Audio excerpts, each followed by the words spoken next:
¿Está? Ya. Hola, hola. Muy bienvenidas a este capítulo especial como conmemoración del Día Internacional de la Eliminación de la Violencia contra las Mujeres. Hola chicas, ¿cómo están? Hola, hola, pues listas aquí para deshojar estos temas escabrosos, pero importantes. Sí, no sé qué esperar de esto. Digo, ya nos asustaste antes de empezar a grabar, entonces, no sé cómo estamos, pero estamos, y eso es lo importante. Hay que estar. Vamos entonces. Bueno, este día se conmemora cada 25 de noviembre y fue establecido por la Asamblea General de las Naciones Unidas en 1999.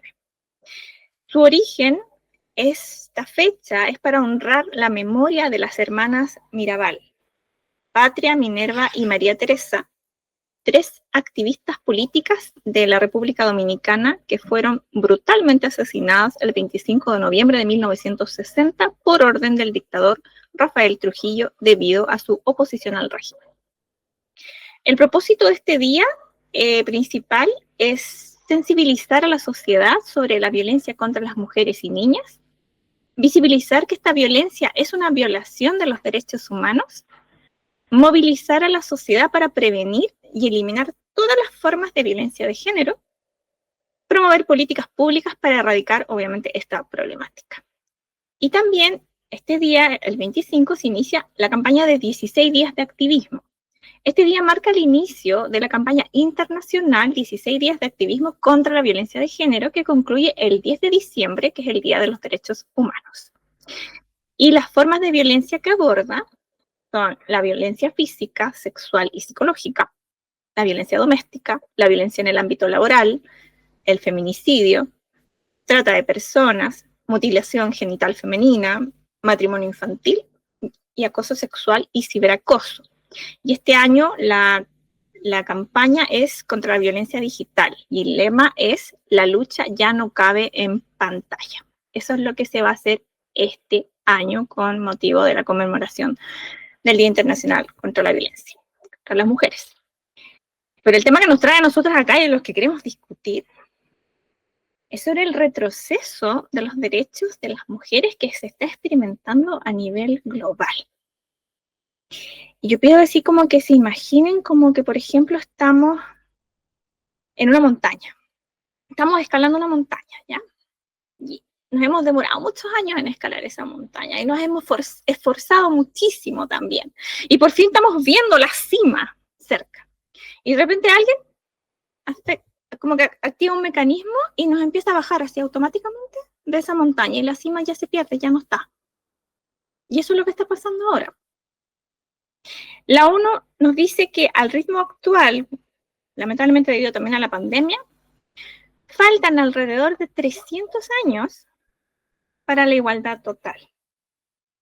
Y el problema no es solo que el reloj vaya así como más lento, sino que más encima está como retrocediendo el tiempo. Oye, es como, yo me imaginé como este juego de serpientes y escaleras. ¿Ubican ese juego? No, ¿cómo es? Creo que entonces no es muy mexicano, Ana. O sea, es un Sí, juego justo te de iba a decir mesa. que creo que es mexicano, muy Es un mexicano. juego de mesa en el que vas avanzando y puedes de repente caer en un espacio en donde haya una escalera y avanzas. O sea, es que es serpientes y escaleras, pero las que avanzan, las serpientes te retrocesan. Entonces, de repente, o sea, ya vas para llegar y caes en una donde hay una serpiente y te retrocede. Entonces, cuando tú lo platicabas en la batalla, decía, sí, claro, como el juego de serpientes y escaleras. Sí, hay varios también así donde vas avanzando y retrocedes, sí. Ajá. Como algo así, pero no es un juego, lamentablemente. Oye, mejor nos reímos para no llorar. Y yo sobre todo lo que digo es, o sea, ¿qué hacemos? Como que tiene que ver esto, o sea, con lo que nosotros hacemos y hablamos en el podcast. Y yo sí creo que tiene todo que ver. Tiene porque... todo que ver, porque somos mujeres, punto uno, y esto nos afecta directamente. Tiene todo que ver, o sea, obvio. Y porque para mí la violencia estética es una de las violencias más fuertes que vimos. Más normalizadas. Y más normalizadas. Y que además es como, o sea, vivimos tantas otras violencias que esa ya ni la vislumbramos, ya esa es como, bueno, ya es lo de menos. Y creo que no es lo de menos. Es una forma de violencia. Se estima que entre el 2019 y el 2022, casi el 40% de los países del mundo, que representan a más de 1.000 millones de mujeres y niñas, están experimentando o experimentaron un estancamiento o regresión en lo que es la igualdad de género. Y para aclarar un poquito qué es el término, la igualdad de género, ¿por qué es importante? Es la idea de que todas las personas, no solo las mujeres, sino que también los varones y otras identidades, tienen el mismo derecho a las oportunidades, a la dignidad y a la seguridad. Esa es la igualdad de género.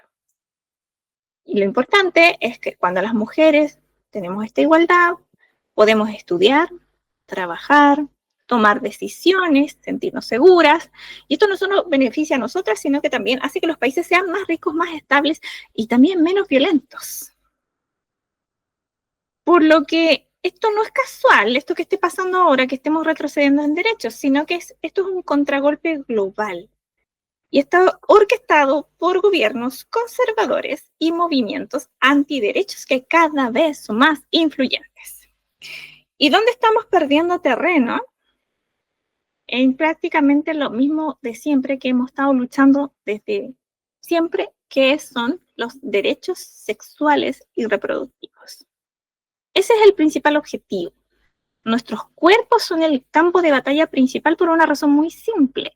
Controlar nuestros cuerpos es controlar nuestras vidas y nuestro poder. Por ejemplo, si una mujer se le prohíbe decidir sobre su embarazo, sobre planificación familiar, se le está obligando a detener su educación, sacrificar su carrera y alterar el plan de su vida, que es algo que no viven los varones. Esto la mantiene dependiente económicamente y sin autonomía. Al controlar nuestra maternidad, controlan nuestra participación en la sociedad. Por eso son tan importantes los derechos sexuales y reproductivos. Bueno, y ahí hay varios involucrados que están en esto en realidad. También tenemos que hay retrocesos en tiempos reales. Como por ejemplo, tenemos el caso de en diciembre, esto pasó en el país del Medio Oriente, que es Libia, que reintrodujo algo llamado la Unidad de Protección de la Moral Pública, que eso ya no estaba, pero ahora lo volvieron a reintroducir, donde, por ejemplo, tú no podrías ir a comprar sin un tutor masculino. Tú no puedes salir de tu casa sin un hombre. Imagínate, tu casa se está incendiando o algo así, estás sola, no podés salir, porque si saliste igual te pueden tomar detenida porque saliste sin un hombre, y si no te mueres en el incendio.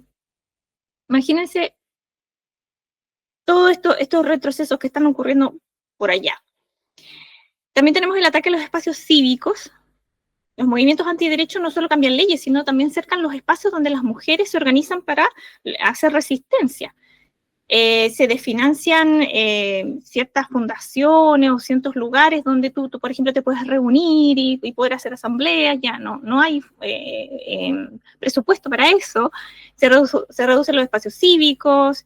Esto gran parte de la culpa la tienen, por ejemplo, desde Estados Unidos. Y también está la violencia online como herramienta de control. El 2025 ha visto que la violencia digital ya deja de ser secundaria para convertirse en un arma primaria hoy actualmente, donde las activistas y periodistas, ellas reportan que al menos el 73% de las periodistas mujeres sufren violencia online, donde hacen los deepfakes, los doxing, que toman tus datos y te amenazan, y no hay leyes que te protejan. Por eso el lema de este año es justamente contra la violencia digital. ¿Y por qué justo ahora? Tú dices, ¿por qué tuve que nacer en esta época para tener que ver esto? Es porque en realidad tenemos conflictos armados, que prácticamente el mundo siempre vive en algún conflicto armado porque genera mucho dinero para los ricos, ¿no? Pero tenemos conflictos armados actualmente. Hay recesiones democráticas, hay gobiernos autoritarios que consolidan su poder usando el control también de los cuerpos femeninos como símbolo.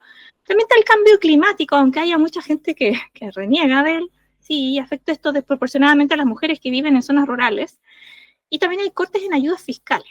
Ya no hay dinero para... Lo primero que se recorta son los dineros para los derechos de las mujeres.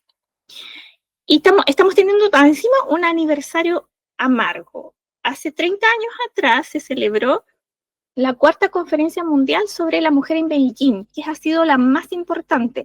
Es la carta magna, por decirlo así, que contiene todos nuestros derechos. Es el documento que nos protege a mujeres y niñas. Y hoy está siendo amenazada por esto. Se consideró en su momento un punto de inflexión, porque en ese momento, en 1995, había solo 12 leyes que protegían a las mujeres y hoy en día tenemos alrededor de 1.583. Y más de 100 países las tomaron para apoyar a las mujeres y hoy en día están en riesgo. O sea, no está siendo un aniversario como muy así como... yo creo que las mujeres que estuvieron en esa asamblea no pensaban lo que está pasando hoy en día, ¿ya? Y bueno, como les mencioné anteriormente, Estados Unidos es el que está exportando la regresión. Donde Trump tomó el poder, ¿no? El ejemplo es político y a la vez financiero, porque Estados Unidos financia muchas obras, muchas fundaciones alrededor del mundo, y lo primero que hizo fue recortar todas las ayudas. Entonces otros países lo vieron y dijeron, nosotros también podemos hacer lo mismo. Y eso es parte de su agenda conservadora. Ya cortes masivos a empleados federales, cierre de oficinas, revocación de protecciones, ¿no? Han atacado protecciones contra la discriminación laboral, todos los derechos para las trabajadoras embarazadas, prácticas de contratación, afectaron prácticas de contratación equitativas, y todo bajo el argumento de que eso ya no es necesario. Y uno se pregunta, ¿por qué? ¿Por qué está pasando? Y como les decía, por la influencia de Estados Unidos, donde pasó vetó leyes, lo que afectó mucho en lo que es el acceso al aborto en Estados Unidos, que ya había estado hace mucho tiempo, era libre para las mujeres. Tiene una agenda llamada Proyecto 2025 que busca eliminar los derechos de las mujeres dentro de Estados Unidos, y que esa parte autoriza a políticos de otros países, por ejemplo, como el presidente de Argentina, hacer lo mismo. Si Estados Unidos lo hace, ¿por qué nosotros también? Nosotros también podemos, una cosa así, ¿no? Los gobiernos de derecha atacan directamente lo que son los derechos de las mujeres, eliminando ministerios, recortando presupuestos y debilitando las leyes. ¿Y por qué esto es importante? Porque esto puede pasarnos en todos el resto de los países, ¿ya? De hecho, en Argentina, como les decía, y para nosotros nos damos, personalmente me da mucha pena, porque Argentina era como un faro en lo que era el progreso en cuanto a los derechos de las mujeres, la educación sexual integral. El presidente cerró el Ministerio de las Mujeres en el año 2023 y con eso redujo totalmente el dinero para combatir la violencia de género, y más aún, ahora quiere eliminar la palabra feminicidio o femicidio del Código Penal, y promueve una ley que va a castigar a las mujeres que denuncien una violación si no pueden probarlo lo suficiente. ¿Cómo se les ocurre a ustedes que podríamos probar esto? El mensaje es, si tú denuncias, te arriesgas a que no te crean y que te tomen presa. Entonces, imagínate, las leyes o la política debería estar para que la policía te creyera, para que los jueces también, pero ahora lo primero que es que tú tienes que demostrar que eso ocurrió. ¿Cómo? En realidad es todo, o sea, yo lo pienso y digo, es toda una forma de pensar. O sea, yo una vez, leyendo un libro precisamente de misoginia, lo que decía es que, o sea, las leyes avanzaron, pero la forma de pensamiento no. Y como la forma de pensamiento machista se mantuvo, en realidad, por eso es que son posibles estos retrocesos, porque al final, mientras las mujeres luchamos por ganar esas leyes, digo, no nosotras, ¿no? Pero mujeres antes que nosotras, sí, pero los hombres no cambiaron la mentalidad, y entonces eso hace posible estos retrocesos, porque la realidad es que o sea, y además, yo lo pienso, digo, es que además son temas bien difíciles de entender, o sea, porque incluso nosotras como mujeres, es que también somos educadas en esta idea machista y en este patriarcado. Entonces, o sea, primero tenemos que deconstruirnos nosotras, pero además tenemos que construir a los hombres a nuestro alrededor, y eso está muy difícil porque, por ejemplo, esto que tú dices de la violación, yo digo, o sea, es volver a revictimizar a las víctimas, y una de las cosas más difíciles es que la mentalidad siempre es de culpar a la víctima, y no hemos entendido que la víctima nunca es la culpable, pero es una de las prácticas más comunes dentro de la sociedad, particularmente con las mujeres. Y entonces, cuando hay esta violencia hacia las mujeres, lo que pensamos siempre es que se lo buscó. O sea, es como, pues es que iba con una falda muy corta, es que lo provocó, es que no se cuidó. Y es como, no, a ver, ¿cuándo vamos a entender que la víctima nunca es la culpable y que tenemos que voltear a ver al victimario, ¿no? O al que está ejerciendo la violencia y no a la víctima? Pero el proceso legal o el poder judicial y los sistemas judiciales no tienen esa mentalidad, siempre es al revés. Y entonces esto de, ahora te voy a encerrar si no puedes probarlo, cuando digo, ¿cómo pruebas una violación? O sea, es sumamente complicada, porque al final es una lucha entre tú dices y yo digo, y a quién le creemos más, cuando nuestro sesgo realmente es que siempre tendemos a culpar a las mujeres. Ese es nuestro sesgo, y a decir, pobrecitos hombres, ¿no? Pero eso es un sesgo real. Es que nos educan así, po. Estamos Exacto, educadas de esa forma. Y estamos educados todos, hombres y mujeres. Es que la perspectiva en la que vivimos es masculina. O sea, imagínate si tuviéramos una perspectiva feminista de cómo podemos describir qué es una violación, quizás no tendríamos que estar hablando de esto, porque habrían otros hitos a los que hay que considerar. Pero como todo ha sido descrito desde la perspectiva masculina, donde se beneficia a esta persona que ejerce violencia, porque supuestamente, según algunos, como he leído por ahí, está en su derecho, no sé, porque una mujer andaba provocando, que es una ridiculez, porque no, de hecho no es eso tampoco la finalidad de violar mujeres, ese es otro tema.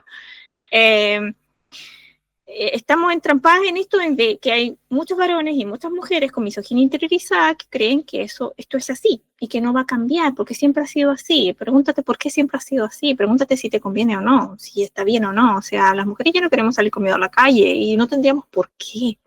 Nadie tendría por qué decirnos nada en las calles ni querer abordarnos si no lo queremos. O sea,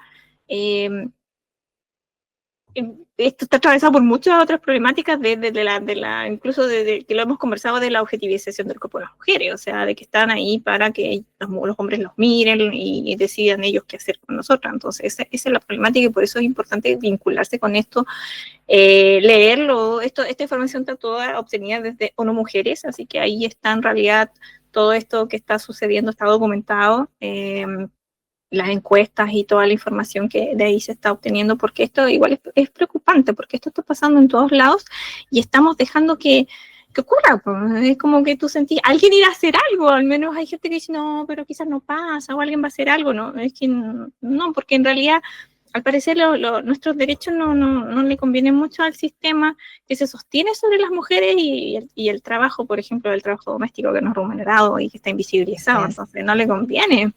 Porque... Pero, por ejemplo, esto de no solo se está haciendo el retroceso o sea, obviamente uno de los retrocesos más fuertes es los derechos sexuales, pero, o sea, yo he escuchado incluso que porque además, claro, hoy en día las redes sociales es todo, o sea, todo un mundo que crea creencias y pensamientos, esa es la realidad. Y, o sea, hay quienes están hablando, porque incluso salió hasta en las campañas de Trump, estos grupos de ultraderecha hablando de quitarle el voto a las mujeres. O sea, sí, parecería algo absurdo, pero claro que salió, y grupos de mujeres con esta misoginia interiorizada y que además se escucha en redes y son influencers de millones de seguidores que explican como, o sea, que casi como, es que el mundo se ha venido a la quiebra y América está en donde está por culpa de que las mujeres votan. O sea, ni siquiera Estados Unidos, Chile en este momento está en proceso de elecciones presidenciales y teníamos un candidato que él decía abiertamente que las mujeres no deberíamos votar. O sea, es que parece increíble, pero cierto. Este biologicismo de que supuestamente somos seres inferiores, que cuando manifestamos nuestro parecer, no, ahí no. No, porque si no está de acuerdo conmigo, entonces no vale. Entonces, Claro, porque no no. me votas a mí, Exacto. entonces tu voto no es válido. Y cuando dices, Ujú. bueno, a ver, ¿y por qué crees? Por ejemplo, yo lo estaba leyendo mucho en estas opiniones del nuevo alcalde de Nueva York, Sí, que precisamente es un hombre completamente de izquierda, completamente revolucionario y que fue votado por el 80% de las mujeres. sí, Y entonces entonces me viene. todos los de ultraderecha decían, ya ven, las mujeres no deberían de votar. Y dices, pues, o sea, es que es obvio. O sea, las mujeres nunca vamos a votar por estos hombres de ultraderecha. O sea, lo normal es que votemos por lo opuesto. Y justo estos hombres de ultraderecha son los que van a decir, ya ven, es que las mujeres no deben votar. Pues claro, porque no votamos por ustedes. Es que ese es el entrampamiento. Pero lo grave es que estos hombres, yo siempre digo, a ver, lo grave de estos hombres es que sí llegan al poder, porque sí hay gente que piensa así. Eso es lo que a mí me parece muy grave. Y eso es lo que tenemos que ver, es que no se ha ido. O sea, la misoginia, el machismo no se ha ido.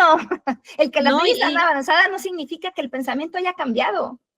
no, y además que dicen que, ay, es que ahora pasan estas cosas, pero es que el voto de las mujeres acá viene del 1950, o sea, antes no, las mujeres no podían acceder a decidir quién estaba legislando, entonces, pues, obviamente van a romantizar un pasado en el que eso no ocurría. No ocurría porque no podíamos, no porque no quisiéramos. Y porque también no teníamos derecho a la educación, había mucho analfabetismo, las mujeres, no solo las mujeres, también bastantes varones no podían acceder a la educación, porque tampoco hablemos que son todos los varones, son ciertos varones los que están en estos lugares, posiciones de poder. ¿Y por qué también está pasando? Es por el miedo a que las mujeres tengamos poder. La respuesta en realidad a esto es por qué retroceden es compleja, ya como todo, siempre hablamos que no hay como respuesta simple a problemas complejos, ¿no?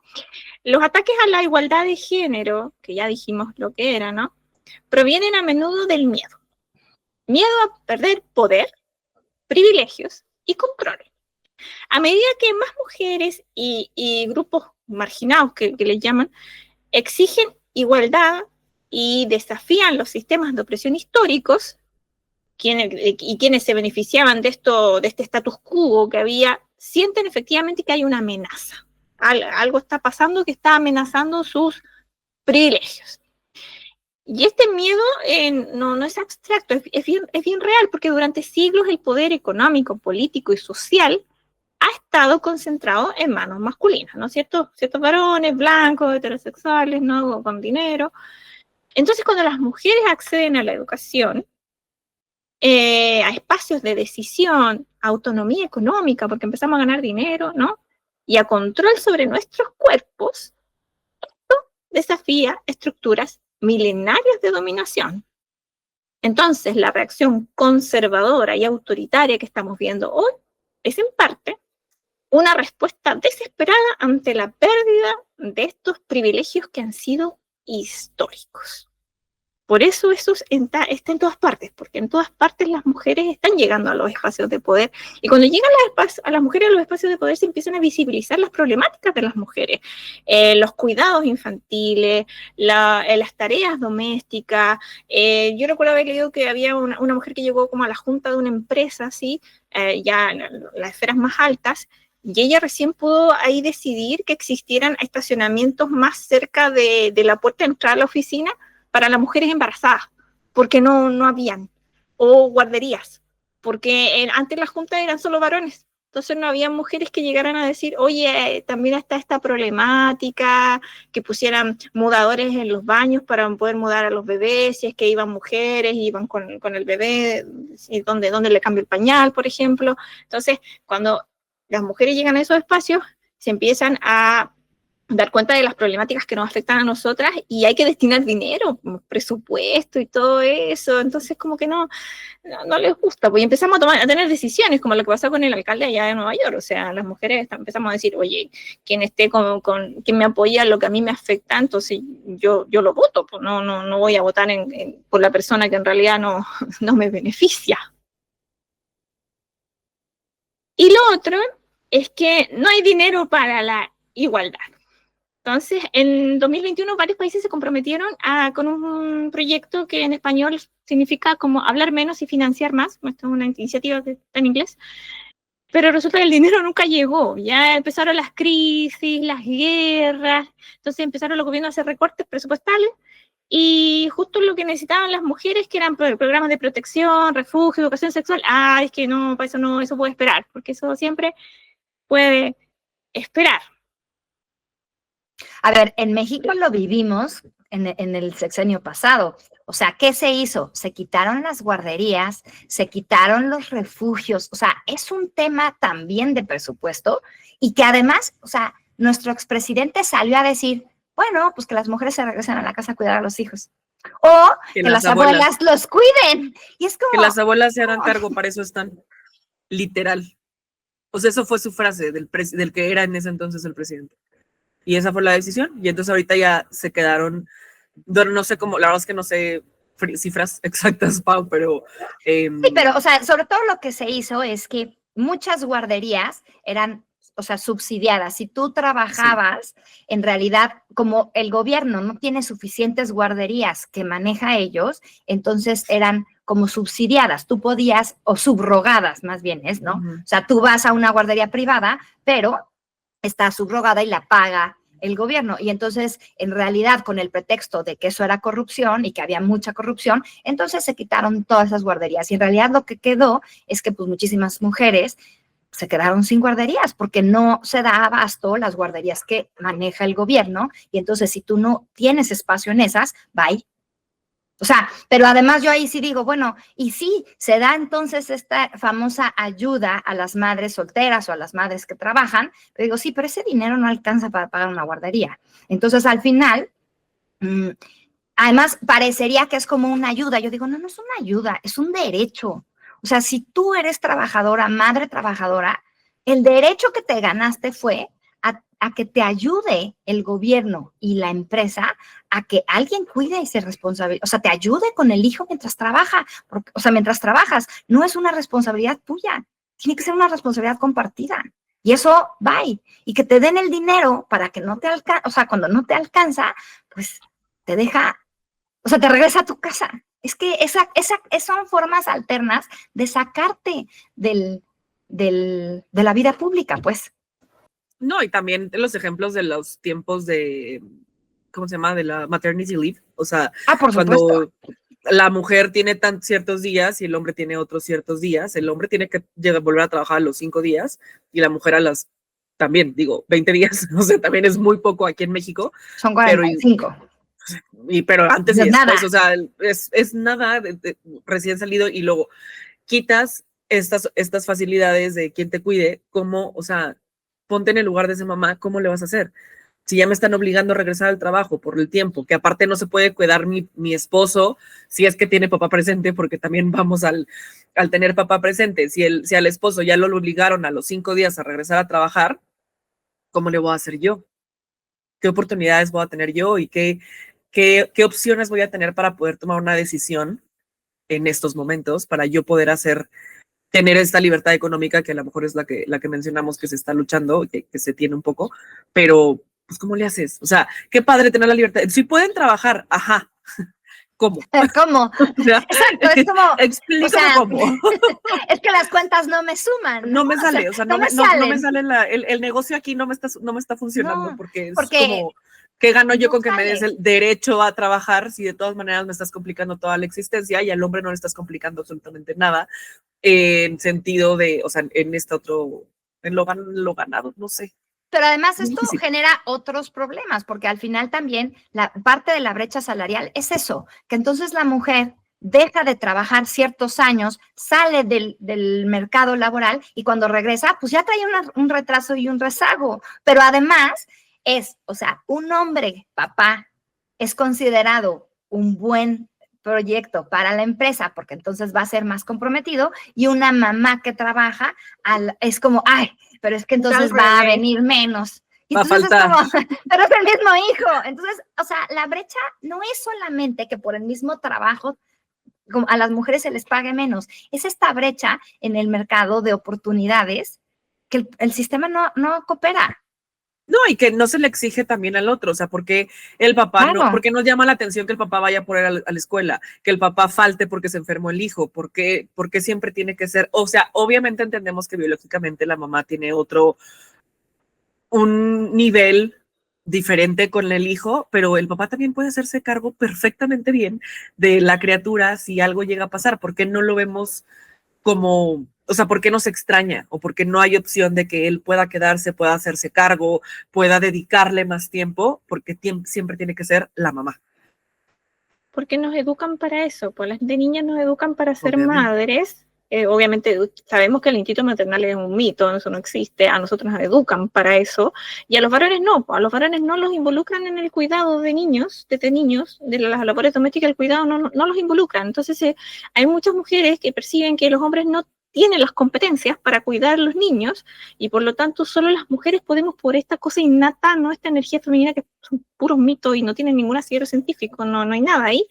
Y por eso, no sé, es que generan estas políticas en beneficio, y ustedes acaban de responder a la gran pregunta de por qué cae la tasa de natalidad. O sea, ¿quién va a querer tener hijos si no tenemos derechos ni protección? O sea, El otro día estaba leyendo pero además, un tweet que ya no es tweet, que ya es X, que ponían como un estudio de que la generación Z, comparado como un poco la generación Z con los millennials de las tasas de natalidad, que es que la generación Z está como que en esta edad de mayor reproducción, o sea, edad reproductiva.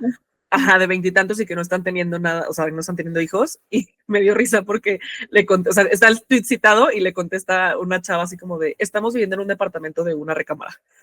¿Cómo quieres que tenga un hijo? O sea, ¿cómo quieres que yo te ayude con esas no, cosas? y pagado con 2 sueldos. Entonces, ajá, y lo comparto con Rumi, ¿sabes? Ajá, pero además, ¿qué va a pasar si, o sea, si el sistema no me ayuda a que la mamá y el papá puedan trabajar y entonces, o sea, ¿quién los cuida? O sea, es que es un problema real. Y la otra que yo además siempre digo es, ¿y por qué es tan importante que las mujeres tengamos libertad económica? Pues porque si no nos deja susceptibles y vulnerables a la violencia doméstica, ¿no? Y a tener que mantenerte en una pareja que te maltrata psicológica o verbal o físicamente, porque no puedes salirte de ahí. Y entonces esta idea de, pero es que ¿por qué no se separan? Y tú, pues porque no pueden. Es que es así. Volvemos a victimizar a la víctima, ¿no? Sí, no es tan fácil, pues ese es el problema, y te ponen en jaque cuando quieren controlar nuestro cuerpo, que es lo que siempre han hecho, nos ponen en jaque porque no podemos decidir. Y esto está afectando directamente todas las políticas que van en pro del aborto, en pro de la planificación familiar, con anticonceptivos, que cada vez se van a hacer más difíciles el acceso, porque van a decir, no, si están ahí, pero van a ser más costosos o vas a tener que tener más papeles para demostrar que los puedes usar, sobre todo, por ejemplo, la pastilla al día después, y los abortos van a seguir existiendo, siempre han existido, lo pueden pagar las que tienen plata y las pobres se tienen que morir, lamentablemente, si ese es el problema, no hay un acceso para todas, y hoy en día quieren de nuevo prohibirlo, o sea, en Estados Unidos lo prohibieron y todos están tomando el ejemplo para hacerlo en el resto de los países, porque de esa forma controlan el cuerpo de las mujeres. Por ejemplo, yo vi un documental justo de eso, del aborto y lo que está pasando con Trump, y lo que explicaba es que, o sea, muchos estados entonces están quitando el derecho al voto y entonces son mujeres que tienen que viajar 10, 12, 14 horas para poder ir a un estado, a una clínica en donde el estado permita el aborto. Y entonces esto cada vez lo hace menos accesible. Y yo digo, y en México es algo similar, porque por supuesto que el aborto no es legal en todos los estados. Entonces, por más que la Ciudad de México sea mucho más abierta y el aborto es legal y haya clínicas, o sea, en realidad, pues no es la realidad de todo el país. Es lo mismo que está pasando en Estados Unidos. Entonces, sí es un gran problema, porque además, por ejemplo, este documental, porque tenemos esta idea, yo alguna vez escuché a un reportero en las noticias en México diciendo que son o sea, chavitas y adolescentes calientes las que hacen estos abortos. Y yo decía, ¿este hombre en dónde vive? O sea, estamos hablando, por ejemplo, en México, y es un periodista, de niñas. Era un periodista. Niñas. Era un periodista en radio a las 8 de la noche. Y yo, o sea, decía, ¿esto está diciendo este cuate? Pero estoy hablando de esto hace, no sé, 3, 4 años. Yo decía, es que esa es la idea que tienen de que ese es el tipo de personas que abortan o mujeres que abortan. Y en este documental eran, o sea, mujeres que tenían 3, 4 hijos, que los padres no se hacían responsables y entonces que les había fallado el método anticonceptivo y ya no podían mantener más hijos, o sea, muchos casos que dices, a ver, en realidad, es que esta idea absurda que tenemos en la cabeza de por qué las mujeres abortan, es absurda, pero además, yo digo, y aún así, tampoco tendría por qué justificarse lo que tú quieres hacer con tu cuerpo. O sea, si tú quieres abortar, no tienes que justificárselo a nadie, punto, es tu cuerpo y es tu decisión, ya está. Pero son los hombres los que empiezan a decir, o sea, ¿a cuál sí le voy a dar permiso y a cuál no? Eso es absurdo. No, la idea que creen que o sea, que esto es como ya se va a despenalizar o como ya va a estar legal, entonces ya todo el mundo va a querer abortar. O sea, ya todo el mundo le va a valer madre, ya todo el mundo va a estar recogiendo sin responsabilidad y abortando a lo diestra y siniestra porque qué padrísimo, vamos a abortar todas juntas, güey. O sea, es como, ¿de verdad entiendes? No, no va. O sea, escuchan la lógica que están teniendo en su raciocinio para concluir esto, o sea, oye, pero para no usarlo como eso. un... No. Yo digo, a ver, y en esas relaciones sexuales hubo 2, ¿no? Sí, o sea, claro, o sea, es claro, es que, el problema, el problema es la mujer que abre las piernas. Exacto. O sea, yo digo, ¿y dónde está el cuate? ¿No? O sea, ¿dónde está el cuate que sí tuvo esas relaciones? O esta penalización que hace la iglesia hacia el aborto, yo digo, ¿y por qué no penalizan a los hombres que no se hacen responsables de sus hijos? Es que seguimos victimizando a la víctima y no nos damos cuenta que es que hubo otro lado. Ese es el gran problema. Un tema que da pues, mucha tela para cortar y vamos siempre enojarnos, pero la estadística de países que tienen aborto legal, ellos dicen efectivamente que la tasa de abortos disminuye considerablemente. O sea, no es esa mentira que nos quieren meter que todas vamos a ir en masa a abortar, o a que a todas también, como he escuchado incluso mujeres que dicen que las van a obligar. Nadie te va a obligar a abortar. Lo que hoy día se obliga a que todas tienen que parir. Esa es la diferencia. Pero nadie te va a obligar a abortar. Es una ley de decisión, tú puedes optar o no. Esa es la idea, que todas puedan tener la opción. No, nadie te va a obligar. Es eso, o sea, creo que no es muy difícil o es complicado de entender que puedes tomar, que tienes este libre albedrío en la vida, ¿sabes? O sea, que es como las leyes no están... a lo mejor, no sé, esto es algo que estoy sacando ahorita como en conclusión en el sentido de, a lo mejor estamos tan acostumbrados a que nos digan qué hacer, que entonces sentimos que si algo ya no es legal, o sea, que si ya es legal más bien, que si ya es permitido, que si ya no me van a regañar por esto, entonces me vas a obligar a hacerlo. Cuando es como, creo que mucho trabajo que se está haciendo de información es como de, a ver, güey, es para que puedas tomar una decisión. Nadie te va a decir nada, tú decide, pero nos vamos a este otro extremo de, entonces ya todas, vamos a ir, o sea, se va a hacer el plan de, vamos a embarazarnos todas para ir a abortar todas juntas, yay, en 2 meses nos vemos, pues no, o sea, nos cuesta mucho trabajo entender que podemos tener decisiones, y creo que eso también... Pero si siempre vivimos a la sombra de un hombre, pues, Ana, históricamente es que sí, o sea, siempre habían decidido por las mujeres. Pues. Por eso nos cuesta, y se nos hace raro, es como, ¿cómo crees que yo voy a poder decidir? ¿Cómo crees que yo puedo decidir por mí? Y eso lo vemos reflejado en demasiadas, o sea, lo podemos poner de ejemplo en muchísimas cosas, o sea, lo que hablábamos de salud. Es como, ¿cómo crees que el paciente te va a decir que puede hacer lo que tú quieras? Pues sí, güey, tiene el poder de decisión, es su cuerpo, es él, autonomía. O sea, es autonomía. Oye, es como esta idea de, o sea, ¿por qué en México hay tanta renuencia a estos programas de educación sexual? Y es con esta idea de que pareciera que entonces les vas a dar permiso de tener relaciones sexuales. Y yo digo, a ver, güey, de todas maneras van a tener relaciones sexuales. O que les vas a enseñar, o sea, que les vas así como, los vas a pervertir. Entonces les vas a enseñar cómo hacerlo y en qué posiciones. Y es como, güey, ¿entiendes qué es la salud sexual? O sea, ¿entiendes qué es esta educación sexual? Nos cuesta, o sea, nos falta muchísimo educación en muchísimos temas que son tan necesarios en el día a día que es como hasta impresionante. A mí se me hace muy impresionante. Es como, ¿por? Sí, o sea, como que pareciera que la única educación sexual que podemos dar es decir, no tengas relaciones. Y es como, no, así no va. O sea, que son dos extremos. Puedes o sea, tener o no tener relaciones sexuales, pero si las vas a tener, aprende a cuidarte para no embarazarte, a cuidarte para no tener una enfermedad sexual. Para la gente que no le gusta es, o no tienes relaciones, o si te voy a enseñar, te voy a enseñar el Kama Sutra completo, ¿sabes? O sea, Sí, no, son no como hay un estas punto dos. intermedio. No hay un punto es otro tipo de información lo que te voy a dar. Bueno, ese es un tema igual súper largo. Y eventualmente podríamos invitar a alguien que sea experta en el tema de lo que es educación sexual integral y para que realmente explique bien en qué consta y por qué no deberíamos tenerle miedo, porque aparte nos meten miedo, te meten miedo y tú ya no querés como vincularte con eso. Y como estamos hablando del retroceso de nuestros derechos, hay mucha desinformación que usan de por medio para que justamente genere confusión, genere rechazo y uno le diga inmediatamente que no. Entonces, como aviso de utilidad pública, lo que vamos a contar ahora es que, bueno, cuando se habla de lo que es género, ¿no? La perspectiva de género, la igualdad de género, que hay mucha gente que dice, ay, no querían las mujeres ser igual a los hombres, vayan a cargar piedras, no sé. No, no hablamos de esa igualdad, hablamos de la igualdad en derechos. Esa es la igualdad que no se ha materializado hasta el momento.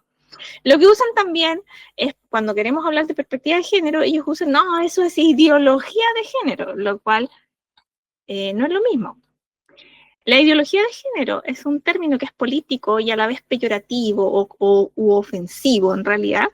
Esto no es una teoría académica ni tampoco científica, ¿ya? Esto no tiene asidero, sino que esto fue acuñado y popularizado por grupos conservadores y religiosos, vaya sorpresa, principalmente a partir de la década de 1990, o sea, ya hace rato, para criticar y rechazar los conceptos de la perspectiva de género y las políticas de igualdad. Cuando uno dice, oye, esto apareció ahora nomás, no, imagínense, viene hace más de 30 años gestándose.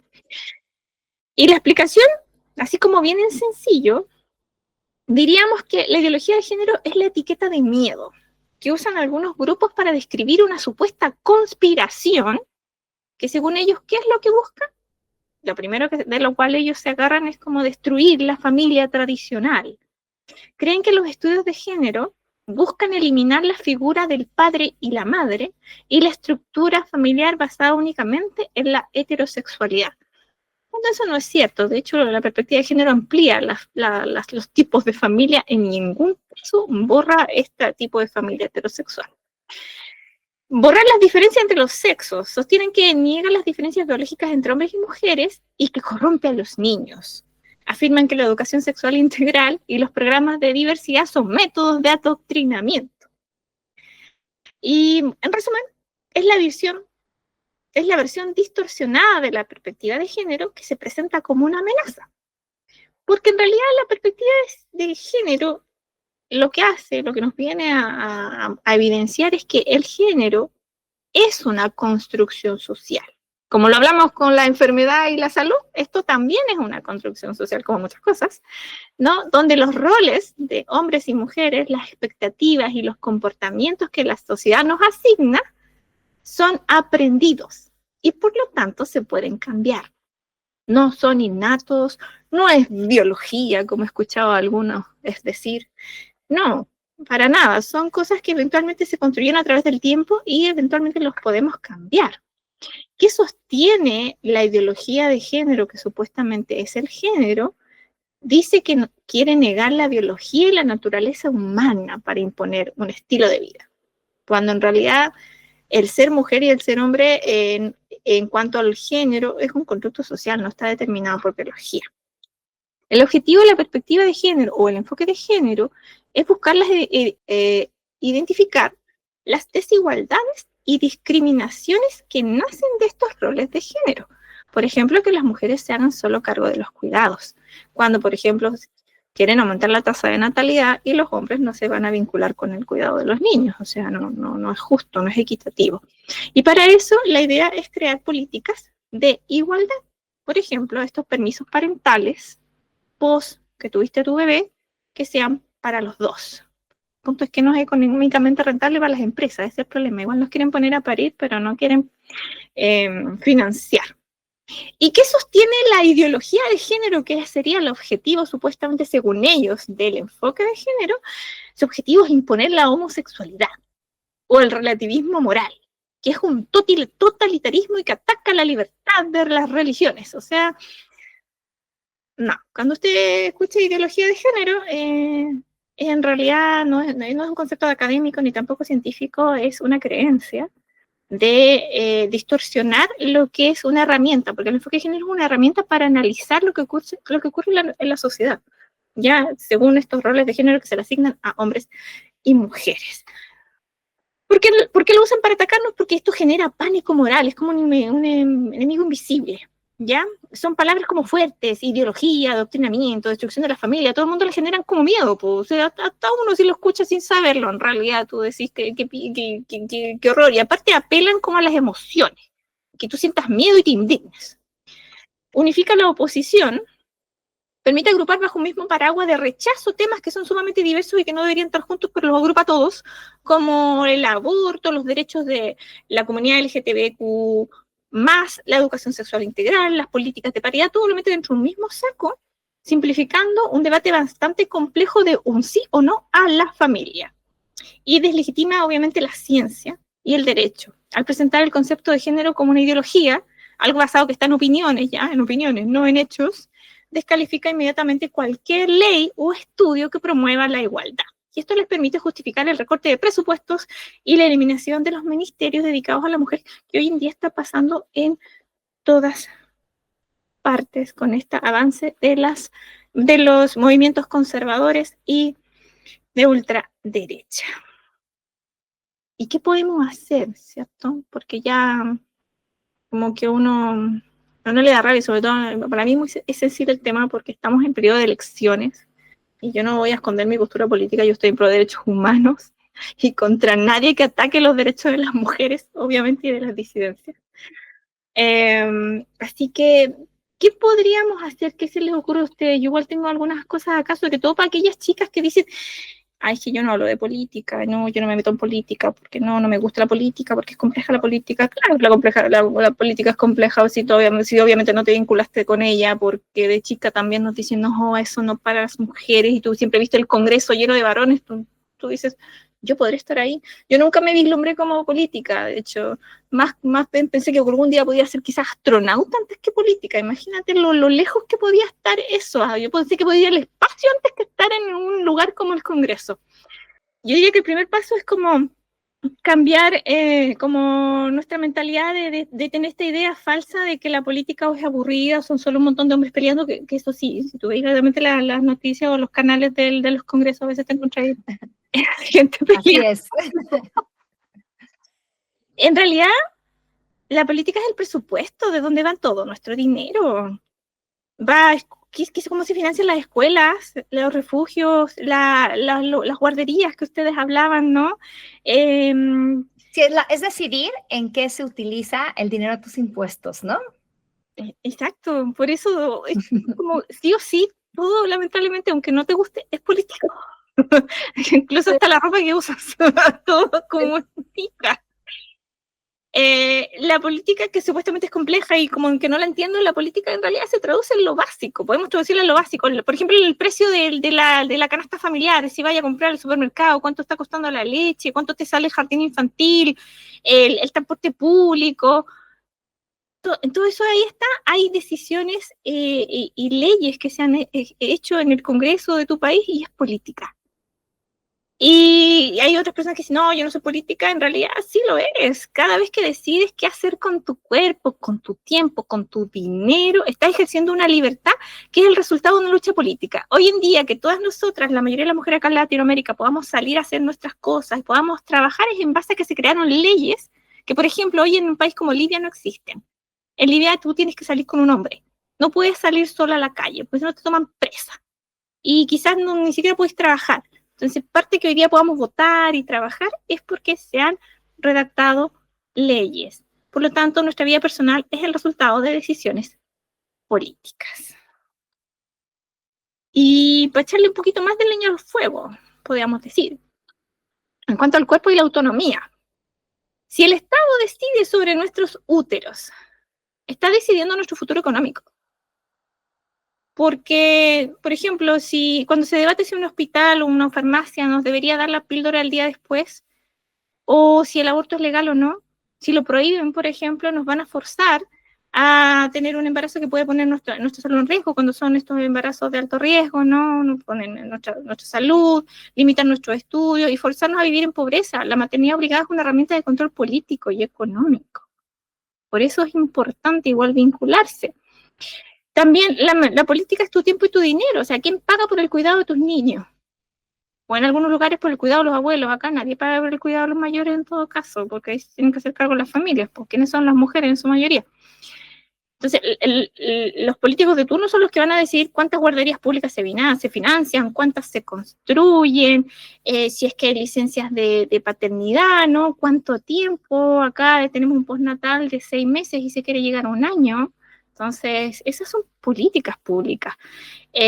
Políticas que obligan a los hombres también a compartir la carga, que no es tan solo obligarlos, hay varios varones que están dispuestos obviamente a compartir y hacerse parte de la crianza, pero le bajan los sueldos, pues. O sea, te llega un integrante más y te pagan menos, o sea, es que no, la suma no da, no es imposible.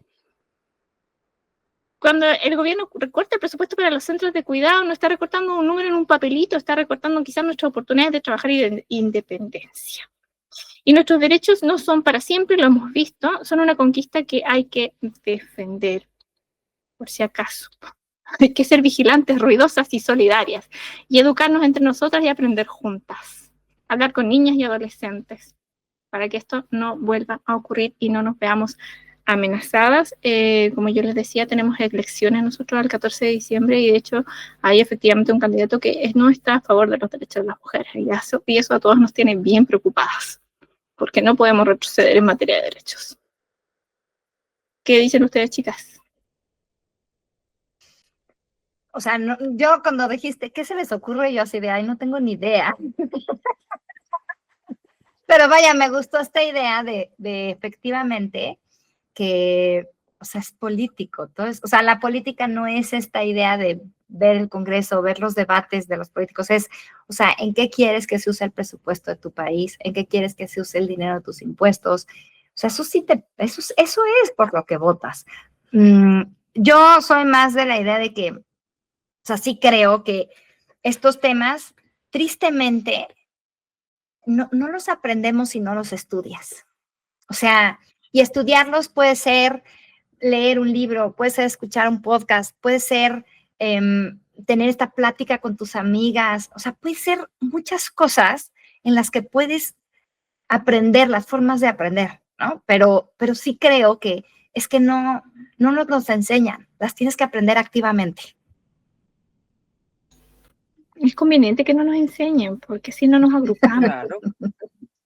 Por algo no te pues si no nos daríamos cuenta de lo injusto y la falta de derechos que tenemos, pero, o sea, es que yo lo pienso y yo digo, a ver, o sea, a mí me pega mucho el decir, ¿cómo me tardé 40 años de mi vida en saber qué era el feminismo y en entender cosas que ya vivía? Y yo decía, esto no es justo, pero no entiendo por qué.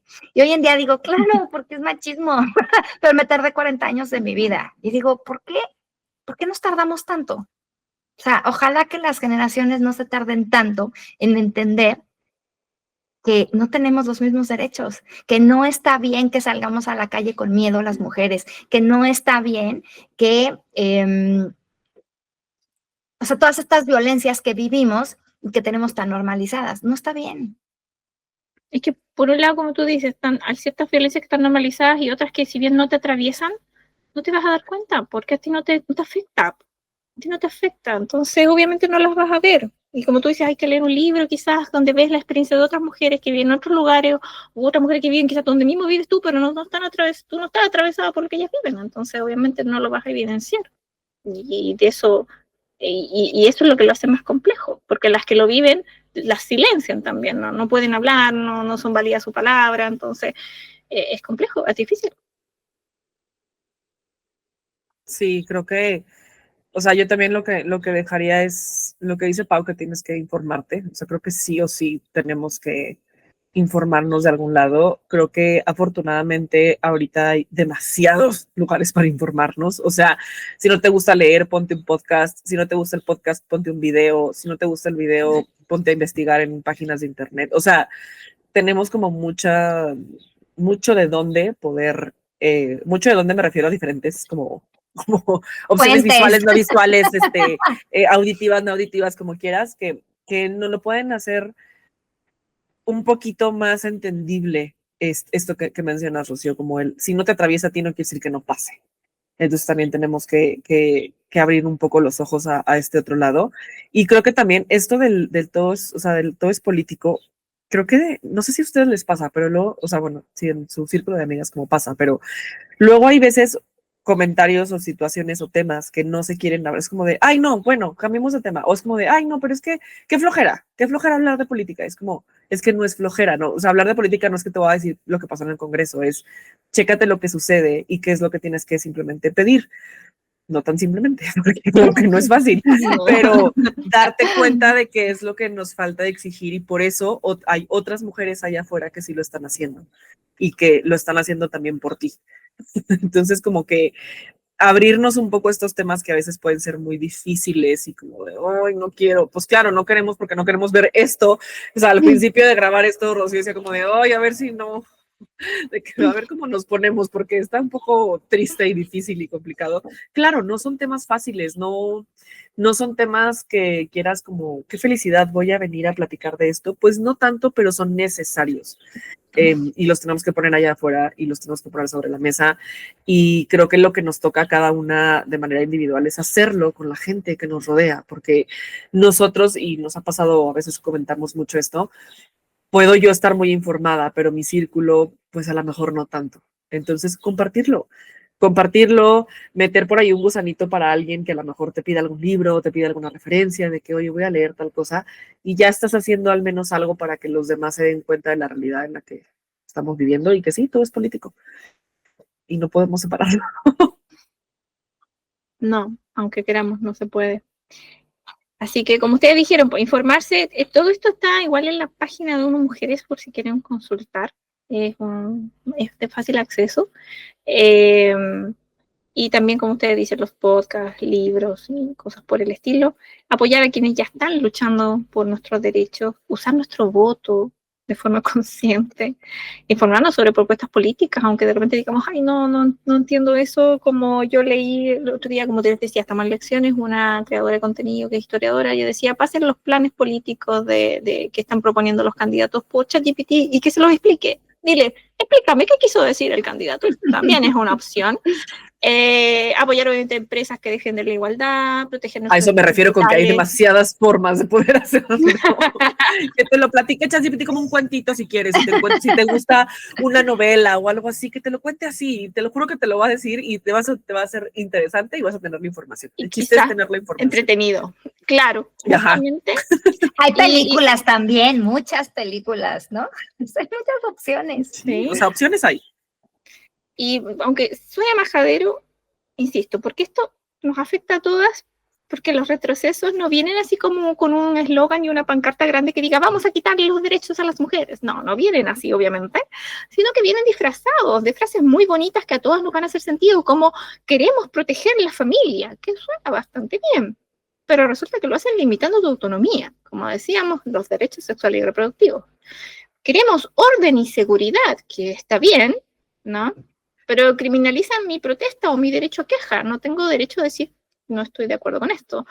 Y también vienen disfrazados de libertad de expresión, donde todos podemos hablar, pero permiten que nos acosen en línea cuando supuestamente algo no está de acuerdo con lo que piensa. Así que hoy más que nunca hay que, no es momento para que nos desesperemos tampoco, pero sí para que nos organicemos, que nos informemos y apoyemos y cuestionemos. Porque solo igual depende en este caso de que el reloj no siga yéndose hacia atrás y ojalá avance un poquito. Bueno, como dice una investigadora del tema, si hay retrocesos es porque estábamos avanzando. Eso. Qué fuerte. O sea, en teoría eso nos tendría que dar como esperanza, ¿no? Pero yo digo, o sea, ¿y esto qué? De todas Pero maneras, el problema es que hay retroceso. El problema es que hay retrocesos, o sea, gran frase, pero qué triste, porque sí. O sea, si algo están levantando la voz, si algo está molestando, si algo está siendo incómodo, es porque estaba cambiando. Y sí, hay gente que no le conviene ese cambio. Sí, lo vimos. Así que por Exacto. eso, que estén muy bien. ¿Dónde las encuentran, chicas? A mí me encuentran como @nutripase. A mí me encuentran como @saludsinformas y saludsinformas.com.mx. A mí me encuentran como larociokinesióloga.com y la Rocío-kinesióloga en Instagram. A todas nos encuentran como lasrarasdelaclase.com, nuestra página web, Las Raras de la Clase en YouTube y en Spotify, y Las Raras-de-la-Clase en Instagram. Y ya saben, hoy más que nunca hay que estar unidas, porque nuestros derechos no, a pesar de que son derechos, no están garantizados, lamentablemente, pueden retroceder. Y No los pueden quitar. Sí, y no podemos dejar que eso les pase a las futuras generaciones, y es por ellas también, o sea, no podemos dejar que eso ocurra con las que vienen.